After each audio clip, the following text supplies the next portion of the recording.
By now, you've all heard about the law of attraction. There's a reason there's a law. There's something that makes the law work. And it's this principle of thoughts becoming things. Beliefs, like sunglasses, filter our experiences 24 hours a day, 7 days a week. However, unlike sunglasses, we never get to take our beliefs off. Which means that you have no idea of how else the world could look other than the way you now see it. Peer over your sunglasses. I want to show you how else life could look. I want to utterly convince you beyond a shadow of a doubt that when it comes to manifesting change, it couldn't be easier than the way things now are.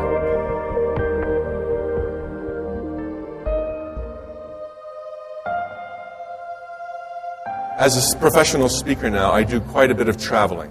But no matter where I go, I cannot help but be astounded when I look around and I see the rapid pace of our civilization's technological breakthroughs.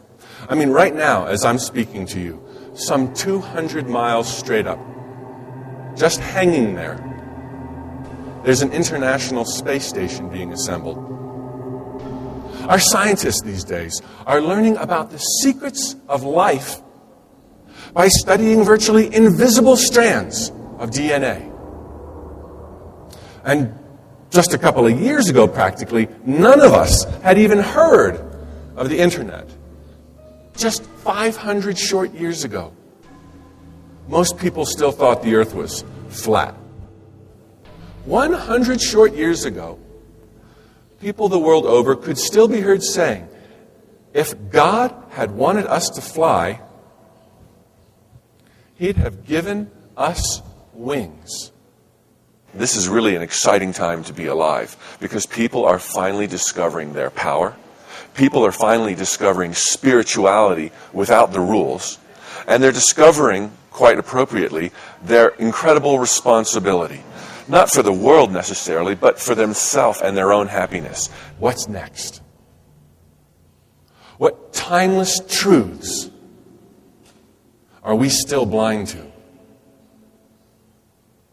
What universal principles that are alive and well in this very room, in the space between you and I, remain undiscovered? And by insisting upon answers, one person at a time, the world is going to be going through a stage right now that brings forth the greatest discoveries, the greatest inventions, and perhaps the most happiness on a planetary level that we've ever experienced. Each and every one of you here is a supernatural being of light for whom all things are possible, whose thoughts become things. The world is finally waking up. It's as if we've been sleepwalking for thousands of years, or for as long as we've been on the face of the earth. And up until now, people have been so busy trying to make a living, to put food on the table, shelter over their heads, they haven't had the opportunity to begin asking serious philosophical questions. And instead, what they've done is they've just followed blindly the leaders of the time, usually religious leaders of the time, and the religious leaders would usually create rules so that they could govern the people.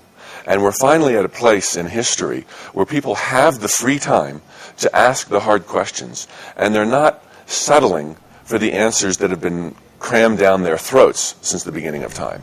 Those answers never did make sense.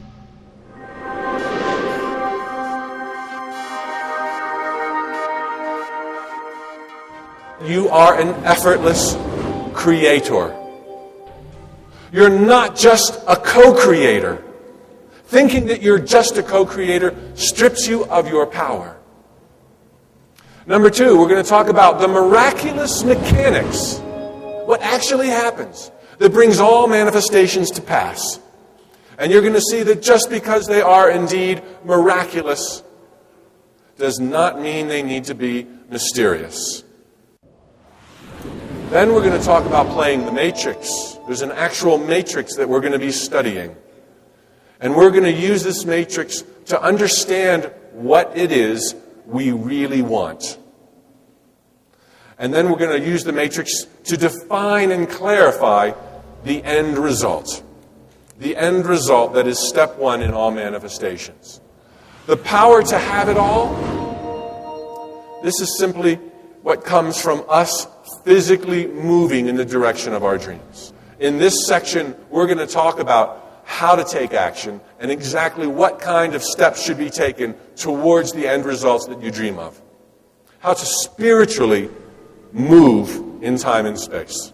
Then we're going to talk about opening the floodgates. Very simply, this has everything to do with considering your own extraordinary uniqueness when choosing the paths that are before you. It has everything to do with having the courage to follow your heart. Understanding adversity. By the end of that section, I don't think anybody in this room will even believe in that word again. And lastly, there will be a brief summary section where we talk about the fact that truly, here and now, today, it is your turn. It's your turn to be living life as you've always dreamed of living it. It's your turn, at last, to be the person you've always dreamed you'd one day be. The main truth that has been hidden from everybody, including leaders, is that we are all divine creators and that we create through the power of our thoughts. Section number 1, you are an effortless creator. This is perhaps the only section where there's a little bit of intellectual theorizing. Would you agree that at a minimum, in this pre-time reality, you would find awareness, divine awareness, God, the universe, and what's the definition of awareness? But thought. Oh, this is huge. Thought. This means if where there was once nothing in any reality except thought, now there exists in the very same space, if you will, solar systems, planets, mountains, oceans.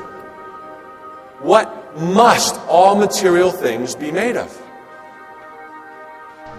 They must be made of thought. This is where your power comes from. You are an effortless creator. Thought is the building block of all matter, and therefore of all events. And look who's thinking now. This is colossal, and it shows you without a doubt your power. But I know that this is pushing some of you. This is tricky, scary territory. You don't want to get in trouble with you-know-who. Yet you, of the Creator, by the Creator, are clearly now a creator yourself through your ability to freely choose your thoughts. You have the same properties as divine mind. In no uncertain terms, each of you are mini-me's of the universe. This is so vitally important because perhaps nothing can steal power away from you more than misunderstanding how life works. And this is sad because life and its mechanics are so very knowable. It's just that from the time that you were this tall, people told you otherwise. That it's to be left into the hands of some mysterious entity. Some things aren't to be known. Some things don't ask those questions. There goes your power. How many here, by a show of hands, have heard the expression, be careful of what you wish for, because you just might get it? How many of you have given considerable time, energy, or thought towards figuring out just how or why it could be true? How or why you believe in it? You've heard about the art of visualization. Many of you have practiced it. Some of you could come up here and share some stories of it working miracles in your life. But again, have you thought about how or why visualizing works? How or why you believe it? Where there's smoke, there's fire. Something's going on. Something colossal. Thoughts become things. But of course, this isn't bad news. It's awesome news, because they're your thoughts. And every minute of every day, you get to choose exactly what you're going to think. And with this principle, you can bring virtually anything into your life. And it's not just limited to material things. You can imagine more love, more joy, more laughter. Thoughts become things. Not sometimes, but all of the time. Not just our positive thoughts, but the other ones too, because it is an immutable law, as predictable and dependable as gravity. Once you believe something, you automatically begin thinking thoughts along the lines of your beliefs. They become the things and events of your life. It's the absolute law. What happens when someone throws a ball into the air? Midway through its journey, it begins falling back down to earth. Why? Because it has to. It's the law. Does it matter who threw it?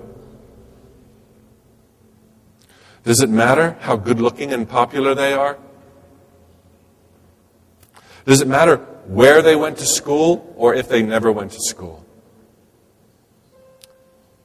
Does it matter how spiritual they are?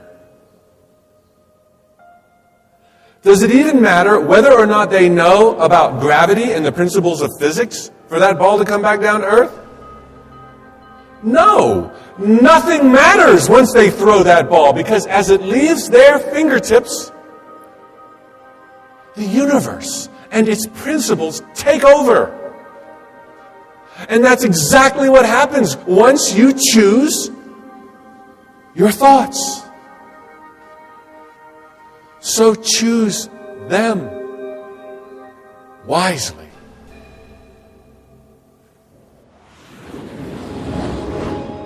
The universe did not sit down and think to herself, oh my God, science, physics, quantum physics, biology, chemistry, oh my God. She didn't think to herself, oh, math. I'm going to need a lot of math for reality.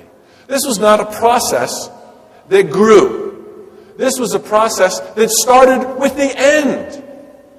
The universe began the whole process by defining the end result, the spectacular beauty, the mind-bending synchronicities, the perfection, the vastness.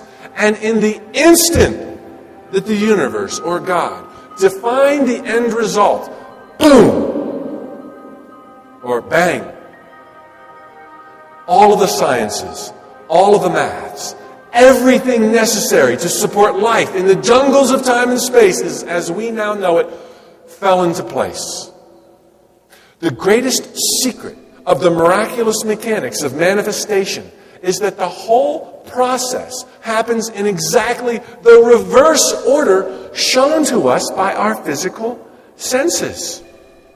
The end is the starting point for your manifestations as well. The end then forces the details necessary to bring it about. The end in mind literally reaches invisible arms throughout the props and players of time and space in your life and rearranges everyone and everything as if they were puppets on marionette strings, so that they're in exactly the right place at exactly the right time to enable the manifestation to occur.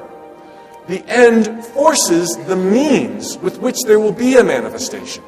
Thought forces the circumstances that will bring about your manifestation.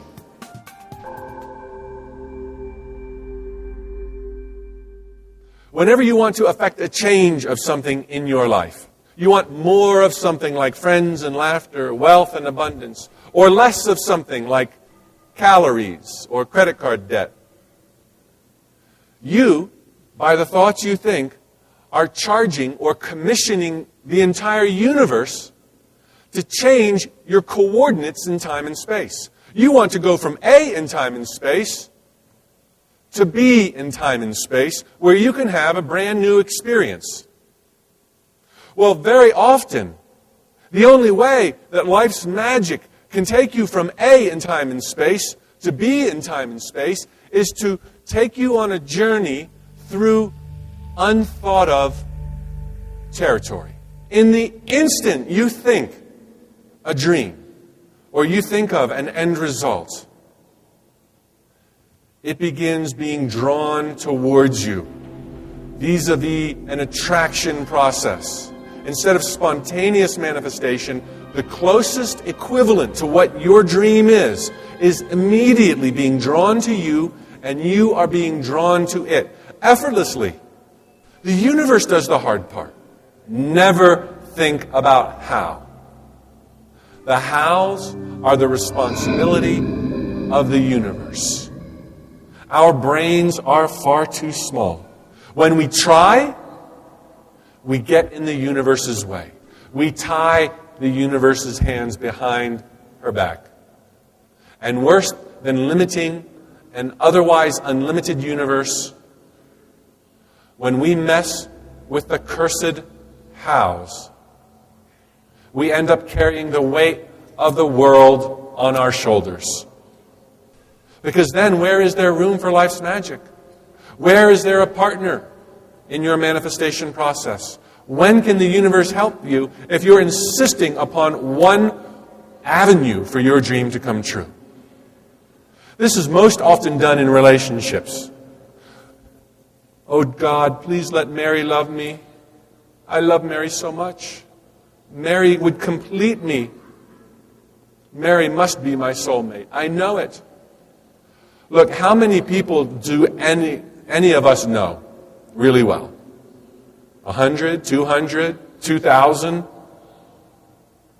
That's us using our physical senses to assess reality. This is us messing with the forbidden fruit.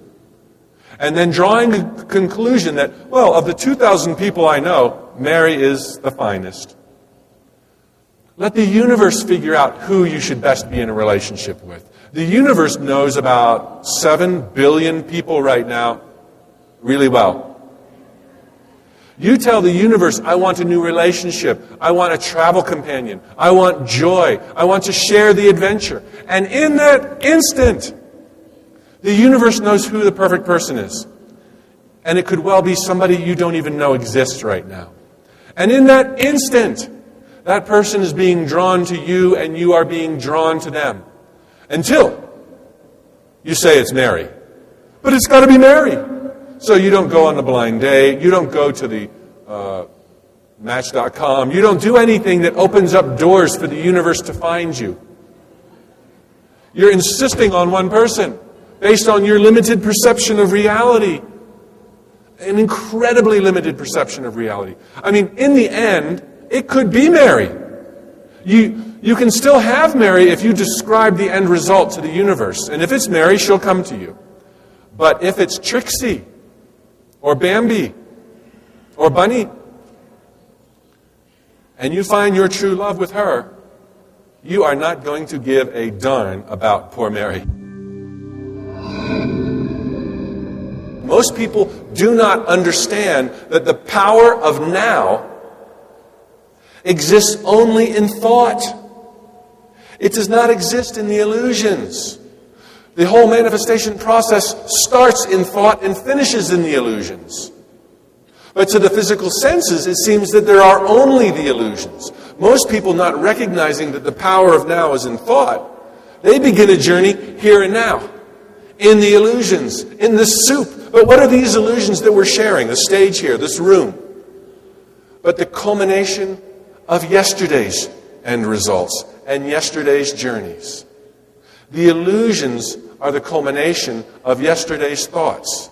The illusions are never where you start a new journey from, contrary to what your physical senses tell you. But because people don't see this, they think, okay, I want more abundance, so I'm going to talk to Mary, who knows Susie, who's doing the interviews. I'm going to put my place in the right time for the right reasons. And they mess with the cursed hows, only getting in their own way, because they think by doing this one day in the future, their dream will come true. But if you see your dream coming true one day in the future, that's usually where it stays. Like a carrot on the end of the stick, as you move through time, so does your dream move through time. And it's always just a little bit out of reach. Do you think I studied quarks, atoms, and molecules? Do you think I drew schematics for the sun, the moon, and the stars? The otter, the Gila monster, and the penguin? Do you think I painted every zebra, flower, and butterfly?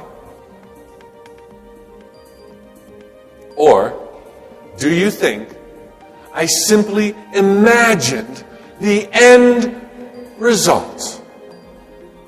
And that's all you ever have to do. Discovering the truth is not enough. You have to live the truth. You have to embody it.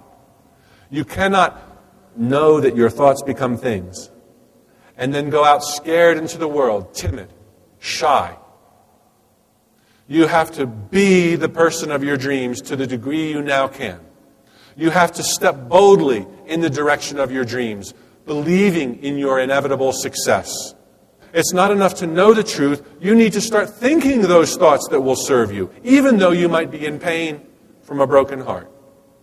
You need to start speaking as if you are an indestructible being of light, and not speaking as if your fate were in the hands of someone else. And you need to start behaving as a worthy person, knowing of your worthiness, knowing of your divinity. You have your dream. You've pictured the end result. Now start acting like you know it's going to arrive. Because if you do, it has to.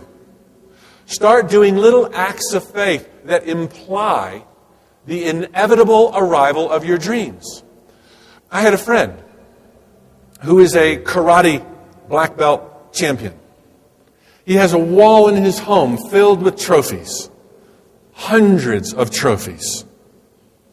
He said that whenever he has a new championship tournament approaching, days beforehand, he goes to his trophy shelf and he rearranges his trophies to make room for that new trophy. This is his act of faith. Now, for a champion, you might say, oh, that's easy. He wins trophies all the time. He's going to fill something there eventually. This is how you become a champion. This is how you make change in your life. It's not always easy. He could think thoughts of fear and doubt, and maybe I'm getting too old, or maybe there's somebody new who's going to kick my butt. But instead, he counters that by acting with faith, anticipating success. Acting with faith is so powerful. It's also very silly. You might not tell everybody what you're doing, but you can still do it by window shopping or calculating or pretending that you already have the dream job, driving to that office space, to the biggest building in town, if that's where you'd like to work. Drive there and park your car as if you work there. There's so many ways to pretend. And they'll all feel silly in the beginning. But how bad do you want what you want? Step number 1. Just like with a GPS system in your car, a clear end result is critical. You have to have a reason to get out of bed in the morning. Honor your dreams. And be clear about the end result. If you type into the GPS system the wrong zip code or house number by 1 digit, you may end up in the wrong province or at least in the wrong neighborhood. Clarity is critical. Step number 2, when it comes to the overview of manifesting miracles, you must realize that you have to physically move in the general direction of your dreams. This is what's most often overlooked by people who are new to spirituality. It's not enough to sit in your car with your GPS system and type in an end result. It's not enough to tell your GPS system that you love it, that you have faith in it, that you watch The Secret. Your car's GPS system will not help you until you put your car in gear. Because even if you move wrong, you're forgiven. You will be given new instructions through your intuition and your impulses, which cannot come if you're not taking action. The miracles of progress are usually invisible. This is so important for you to understand. It means as you go on your journey, very often the miraculous things that are happening on your behalf won't be obvious to you. But that doesn't mean they're not happening. At what point in your journey will you know for sure that the GPS system served you flawlessly?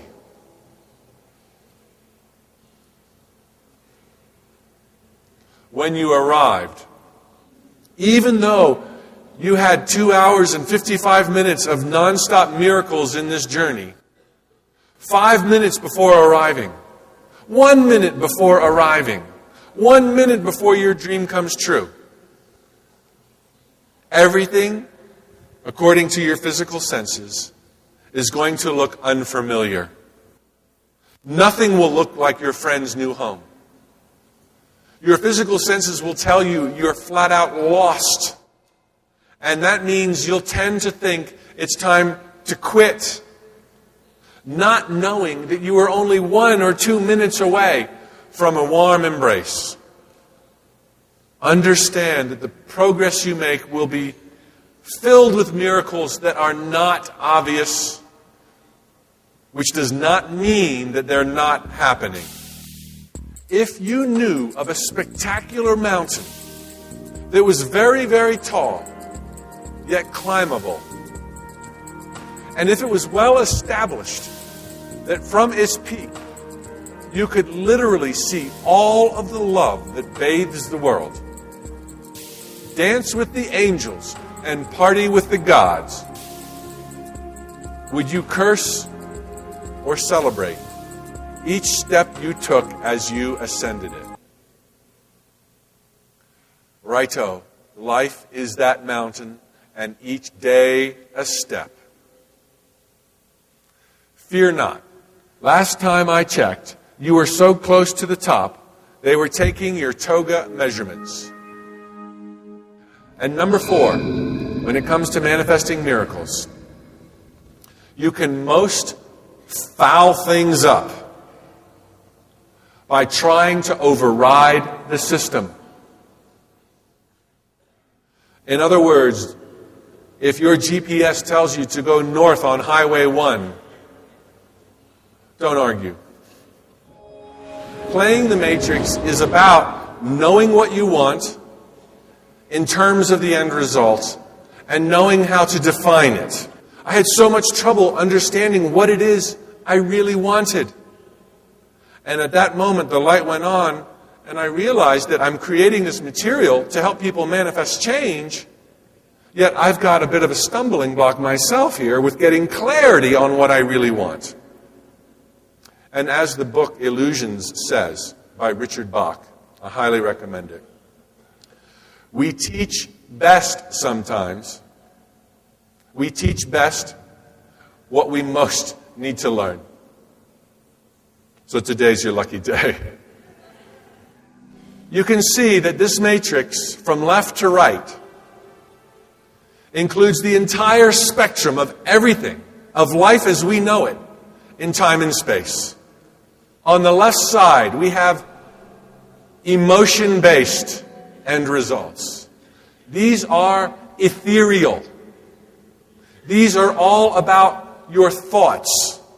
You can see in the one column it says happiness, and in the second column there's things like gratitude, spirituality, confidence, creativity. All of these are dependent entirely upon your state of mind. Whereas, one more column over, if you see the third column, the top heading no longer says end results, but we're now in the illusions. The illusions are anything that can be defined by time, space, or matter. These are the fantastic five. Notice that in this column, our end results are now dependent on the illusions. Whereas the first two columns were dependent only on our thoughts. Now we are dependent on the illusions. Abundance is the first of the fantastic five. That's obviously how much wealth you have in your life. Number two is livelihood. That means career, or what you do for a living. Number three is health. That's your body, your physical body. Number four is relationships. I guess you could say that's someone else's physical body. And number five, appearance. That's being happy with your physical appearance. In the U.S. especially, people are wanting to lose weight. So this is how I'm addressing that. Still, you see, in column 3, every one of those fantastic five is a dream that is dependent on the illusions, on time, space, matter. Now let's move further across the spectrum, deeper into the density of reality as we know it, and we have physical type 1. These are narrower end results, but yet reasonable. Here we begin limiting options. Examples: material possessions, career, work, wealth levels, friends, family harmony. Okay, now something new is starting to happen. We're not just dependent upon the illusions, but for some of these, we're now hinging our dream on someone else's behavior. We're now hinging our dream on other people as well as the illusions. In the next column, type 2, these are all significantly dependent upon others or aligned beliefs. Now we're stating that we want our end results perhaps to be measured by the performance of a specific investment, specific circumstances, timelines, or dollar amounts.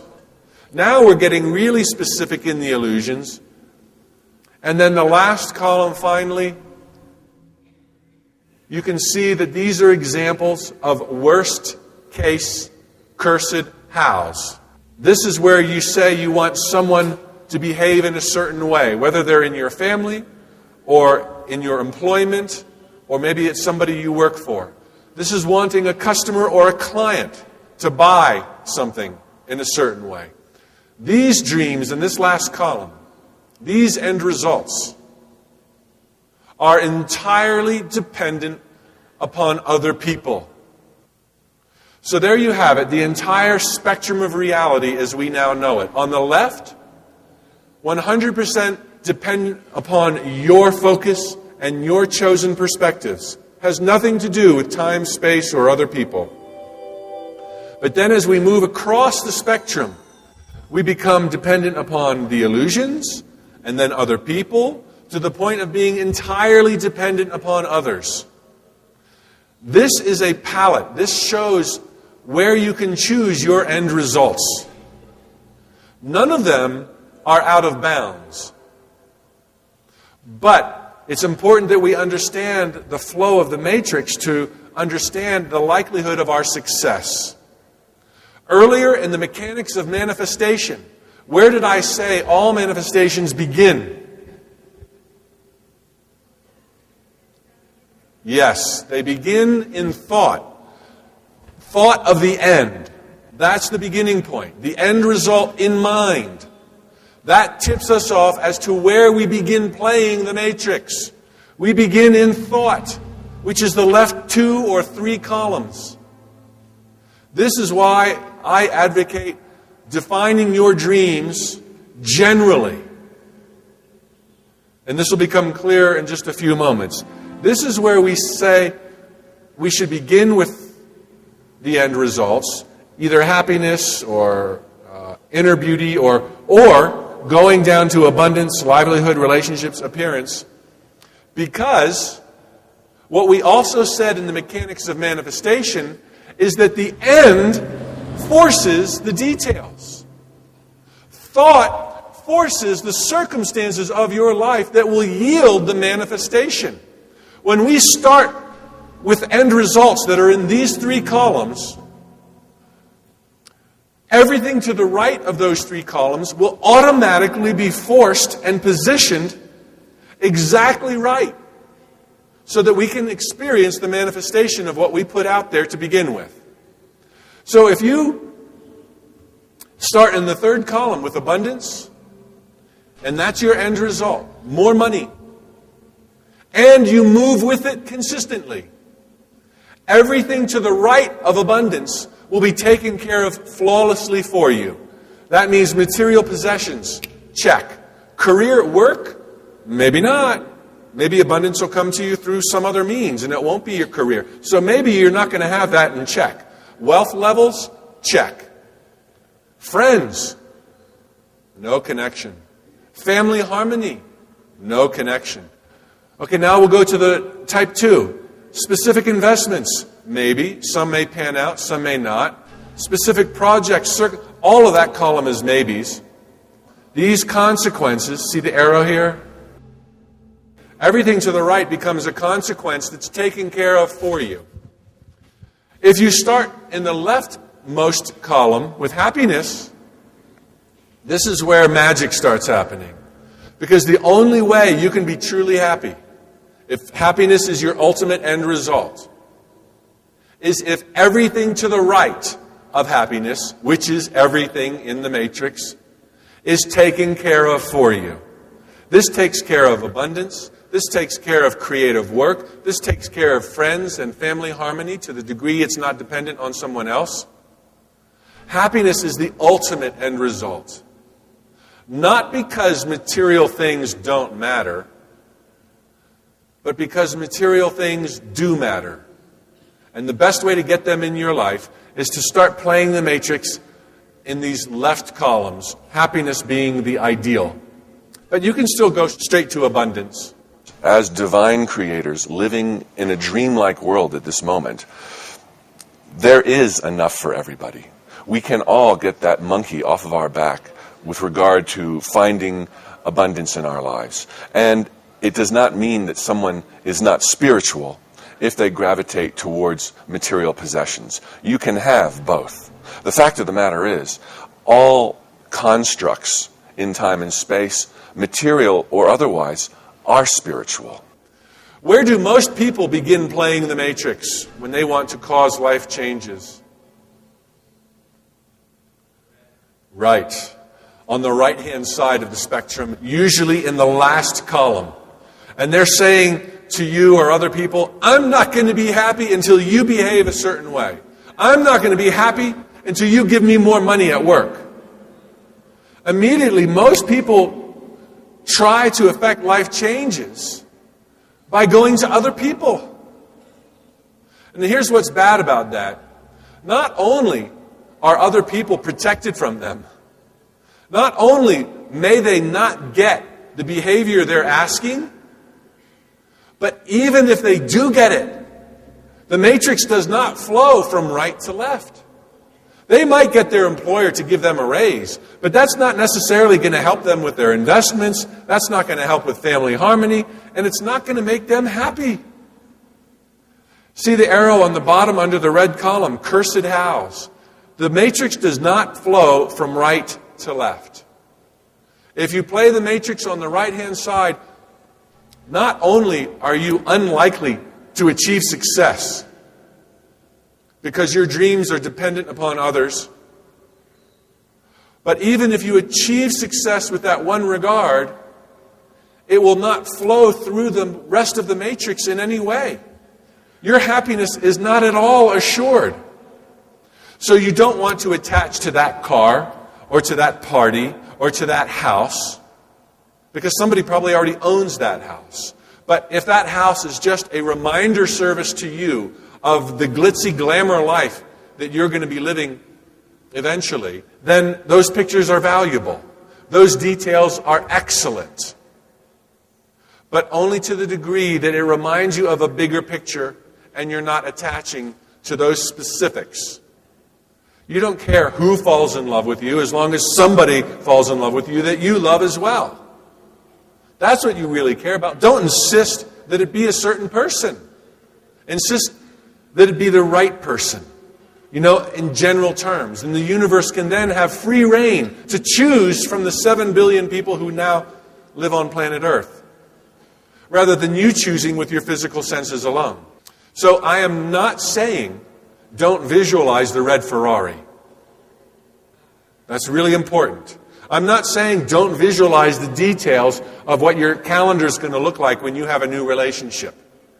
But I am saying if you choose to go down here and type 2 and pick a red Ferrari, understand that you're limiting the universe's ability to shock and delight you with a different kind of car. And also understand that if you get your red Ferrari, there may be strings attached. And they may prevent you from achieving other things in the matrix. Those details are just the bells and whistles of a bigger picture. When I want to effect a change in my life, I just jot down brief bullet points of the details of how my life would be once this major area of my life would change. It's very exciting. It's very inspiring. A lot of aha moments. Oh my, I won't have to worry about this. I will be able to do that. Number one, it shows you the kind of details you do want to use. This is where you get into the minutia. This is where you kind of expand your mind and begin seeing your life as if your dreams had already come true. Those are the details to blow up in your mind's eye. The second lesson here is to ask you to look at that list you just created and realize that those consequences, or I should say, the importance of those consequences should pale in comparison to the importance of the overall general category that you wish to change. Now, what most people do, as we said when they play the Matrix, is they zero in on these details as if they were all important, completely forgetting the big picture of the category that they wanted to change in their life. And now all of a sudden they're attaching themselves to these lesser details that really don't matter.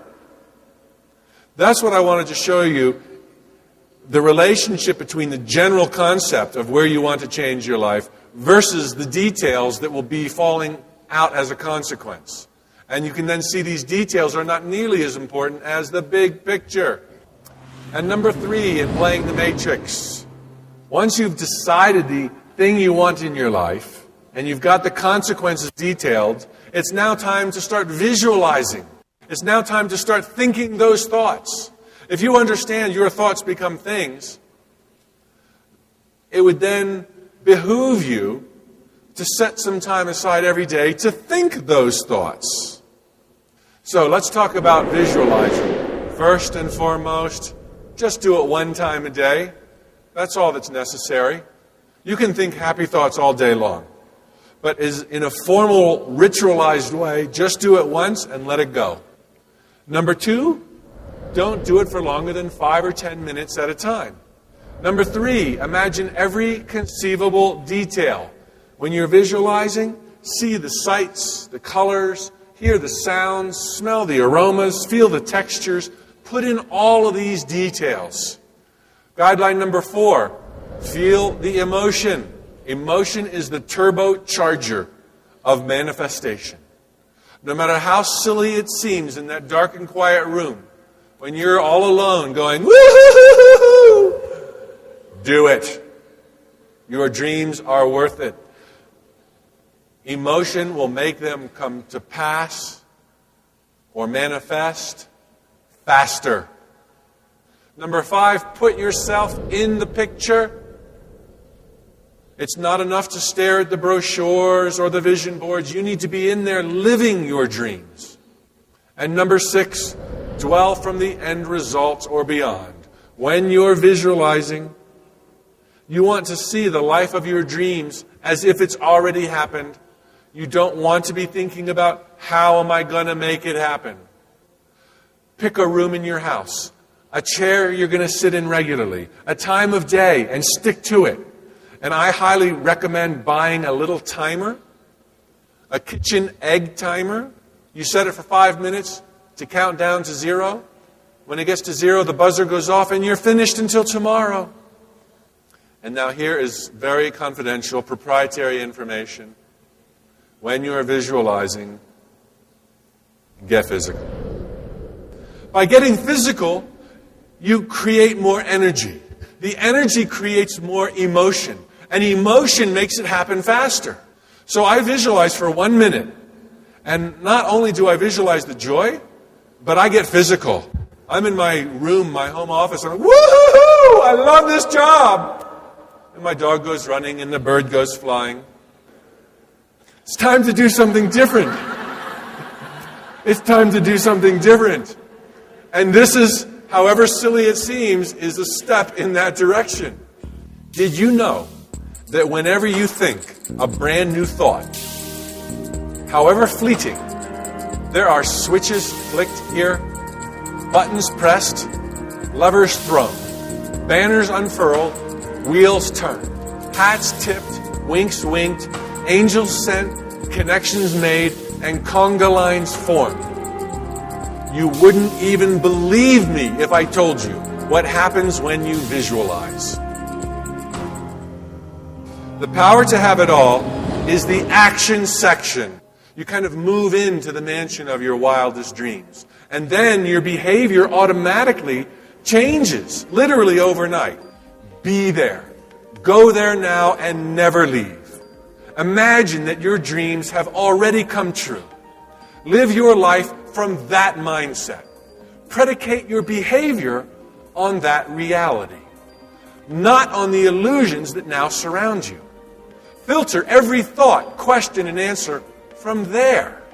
Let your focus shift and be born again. Because dwelling from, not upon, the space you wish to inherit is the fastest way to change absolutely everything. Do you see the difference? The difference being dwelling from versus dwelling upon. This little change in perspective will change how you behave day after day. And that change in behavior will literally make your dreams coming true inevitable. This goes beyond acts of faith. You want to be dwelling from your dreams. You want to be on the inside of your dreams. You no longer want to be on the outside looking in. Don't look from the old view. You're no longer on the outside. You're on the inside of that mansion. And now that the view of life has changed, how are you going to behave? And if you're truly seeing life in a new way, from this new vantage point, from the mansion of your wildest dreams, I guarantee you, your actions and behavior will be different than they've ever been before. This is the whole key to the power of having it all. Opening the floodgates, as I said earlier, has to do with taking into account your own extraordinary uniqueness when it comes to choosing the paths that are before you. And the reason this section is in the agenda is because this is so often not done. People not considering what makes them special when choosing their options. And surprisingly, it's very easy to neglect this, particularly given the world we live in. I've done it a number of times in my life, and I remember one in particular. I was maybe 16 years old, living in Florida. Every Sunday afternoon, there would be a sports highlight film, 2 hours long, of the prior week's NFL, American Football League's, highlight clips. I mean, the best plays from all of the different games from the prior week were shown back to back in slow motion. And I would be so in awe of these modern day gladiators, these hulking beasts of men who would run down the field with sweat exploding off of them. The cameramans and the TV stations had the whole thing down pat. They'd zoom into the field over the huddle right before the ball was snapped to the quarterback. As soon as the ball was snapped, the camera would pan back so you could see more of the field in perspective. You'd see the one man with the football dropping back further and further away from the enemy who wanted to dismember him. And at the last second, he would unfurl or let go of that football, throwing it like a missile in the sky. And in slow motion now, you'd see the ball, the laces going end over end over end, and the camera would zoom in, and you could see the clouds going by in the background as this torpedo went through the sky. And then as it began to come back down to planet Earth, the cameraman would pan back out, and you'd see this ball about to land on the football field in front of this one human being who was running like a gazelle, being chased in arrowhead formation by the enemy who wanted to similarly destroy him. And at the last second, he would leap into the air and be horizontal to the ground in slow motion to where the tips of his fingers would intercept the trajectory of the football, bouncing it, bobbling it, and at the last second, clutching it into his chest, landing in the end zone for a touchdown. And I would be like, oh my God, totally in awe, completely straight, and thinking to myself in those hours and in the hours that lingered afterwards that there was nothing more that I wanted to do with my life than become an American football hero. Nothing else could matter after I saw what I saw on TV. Conveniently forgetting the fact that in my neighborhood, my friends called me Butterfingers Dooley because I could not catch a football with two hands, both feet planted on the ground. Conveniently forgetting that I was the slowest runner of all of my friends. And most conveniently forgetting that really and truly, I've never liked playing football. But that didn't matter. I saw what I saw. I saw the heroics and the cheerleaders and the glamour and the fame. And that's it. That's what I wanted to do with my entire life. And that kind of warped, misguided thinking is actually what I see a lot of people these days do. Sometimes after watching The Secret, they all of a sudden, after a lifetime of doing a job they hated, or messing with the hows, or messing with the shoulds. They watch The Secret, and they're like, oh my God, I could be the next great rock star. I could be the next great soccer or football hero. Okay, I could go back to school and be a brain surgeon. I could make more money than Bill Gates. It's not about what can you do. It's about what do you want to do. And this question is perhaps the most overlooked question when it comes to plotting people's careers and futures and dreams. They forget about what they like as if it didn't even matter. As if they were just some lump of clay and that all people were identical. But we're not identical. Opportunity should be provided to everybody one and the same. But to say that I'm the same as you, is the same as her, is like false. What happens is people misconfuse the fact that just because all things are possible does not mean that all things are probable. Big difference. In fact, the chances of me continuing with this program are astronomical. Chances of me breakdancing, it's not going to happen. Virtually impossible. Each of you here is this supernatural colossus. You're like this tidal wave of energy. You individually. This tidal wave of energy that's been rolling through the cosmos and the universe for eternity. And right now, you've decided to play this little adventure in time and space as who you now are.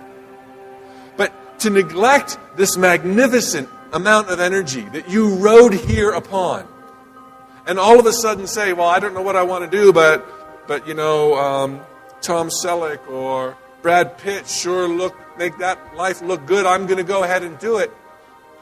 It's like, wait a minute. What's moving in your heart? Stop interpreting life with your physical senses and start looking for direction with what makes your heart smile. Let's talk about how to find your own bliss.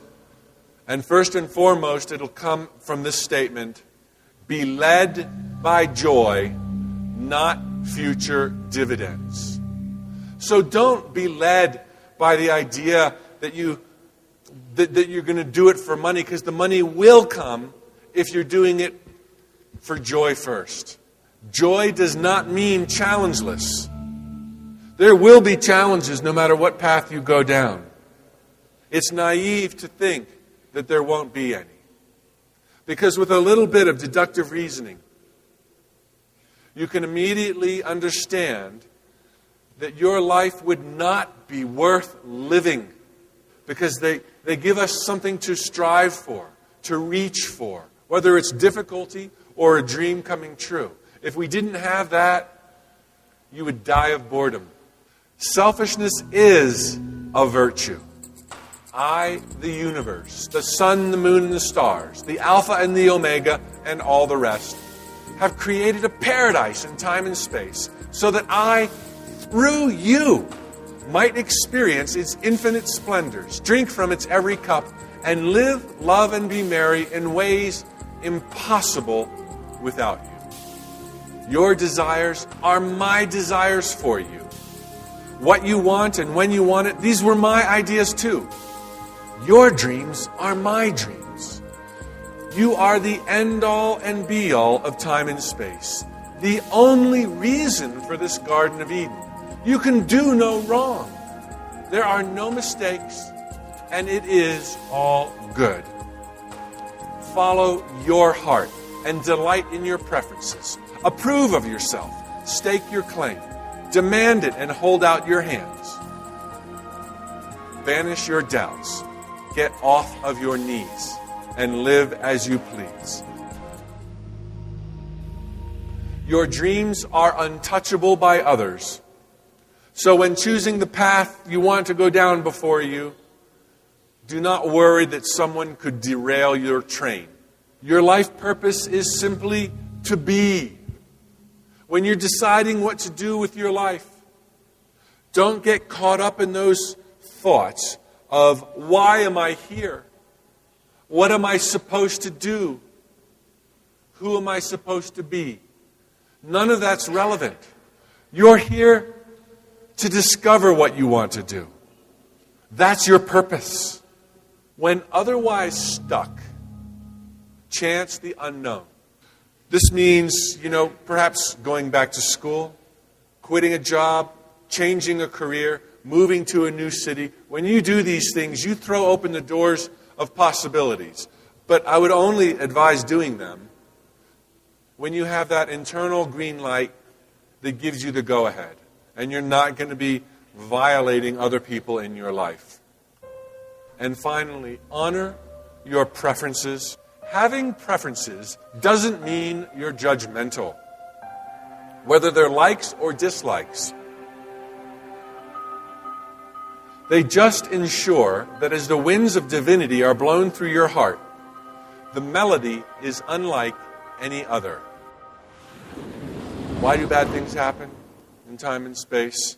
That question is fatally flawed. It presumes that bad things do happen in time and space. They don't. Not when you put them in context. Not when you stand far enough back from the occurrence to see that somewhere in the picture there was healing going on. There was hope. There was love in every instance. If you think bad things could happen unpredictably to you, there goes half your power. I know a lot of cancer survivors. Every one of them that I've talked to has said to me that cancer and the whole experience was among the greatest gifts of their life. Gifts. Now, were they talking about this hideous disease that destroys cells? No. Standing back far enough from the equation, they could put the whole experience in context. Here's 3 hypothetical gifts that cancer could impart. Number 1, it could bring family members or loved ones closer together who could not have been brought closer together without the cancer. Then, when the cancer is beaten, the relationships, the renewed relationships still exist. Gift or curse. And then there are people who feel that life just is terrible. They've told me, if we get to come back a second time, I'm not coming. But yet, a person like that, faced with a death sentence from a doctor who diagnoses cancer, it's amazing how, in some cases, they have a newfound appreciation for even a sunrise, knowing that theirs are now severely limited. They beat cancer and move on to appreciate life like they could never have before without it, gift or curse. And I've met people who feel totally powerless in life to affect change. They feel like their ideas just don't count. Well, if all of a sudden they have to wage a war with cancer, a war they win, by internalizing their conflicts and coming out the victor, they've found their power. And with the cancer gone, they can now exercise that power in new ways. Curse or gift. And this is true for any and every occurrence, however disgusting you can imagine. If you stand far enough back from the equation, you will see perfection, order, harmony, and love. Everyone else has challenges, has something they're dealing with, because that's what gives their life meaning. And so my message here is, don't beat yourself up because you have these transient feelings. And moreover, don't think for an instant that your dreams are in jeopardy because you have these feelings. Here are some pointers to get you through that. First and foremost, accept responsibility. 100% responsibility for whatever has happened in your life, now or when you were 3 years old. Only by accepting 100% responsibility can you then have 100% power. Get back in the saddle and ride. Nothing will take your eye off of a dark and depressing past faster than an eye to a promising, rosy future. Just get back and ride. No matter what you've been through, if you're still here, there are still more opportunities to laugh and be with friends. Help others.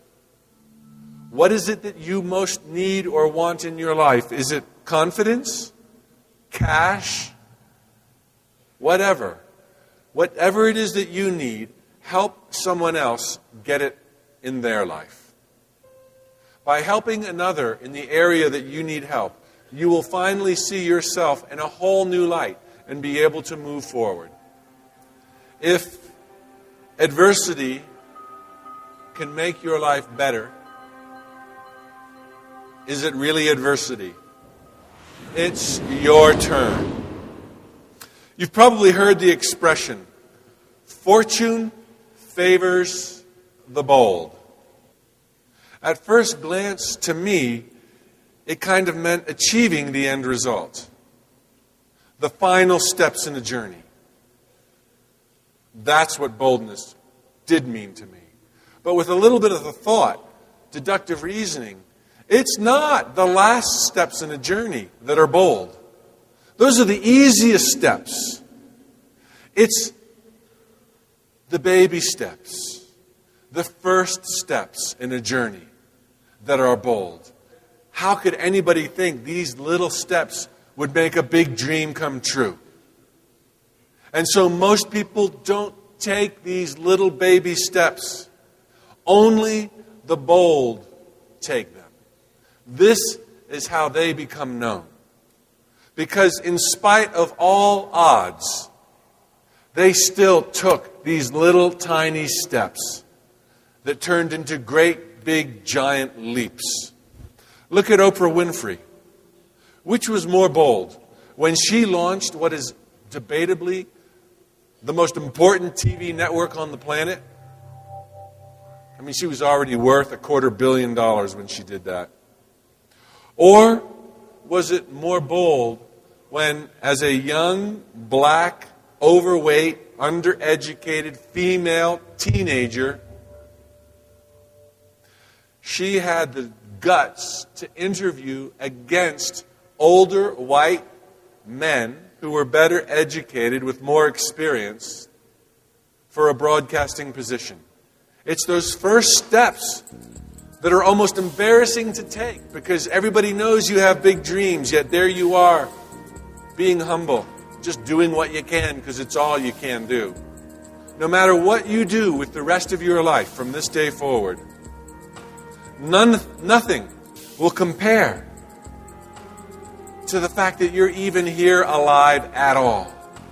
Revel in this truth.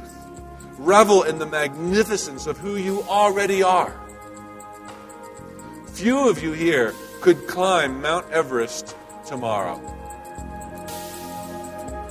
But all of you here could begin training to climb Mount Everest tomorrow. It's just that we're so intimidated by the summits we wish to scale that we often don't even think of taking these baby steps.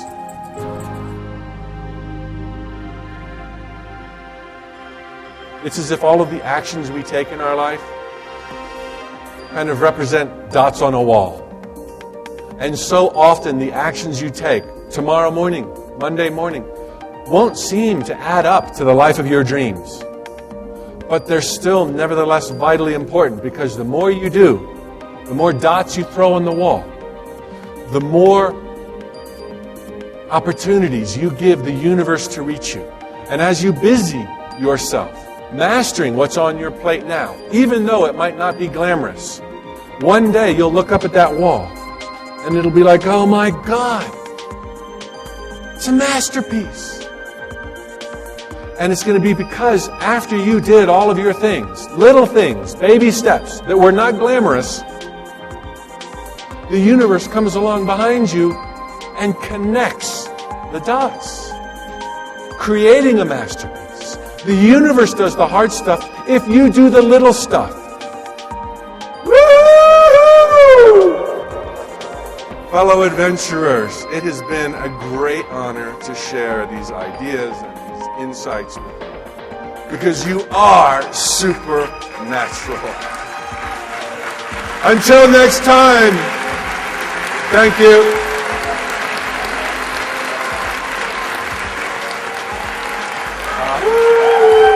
Thank you.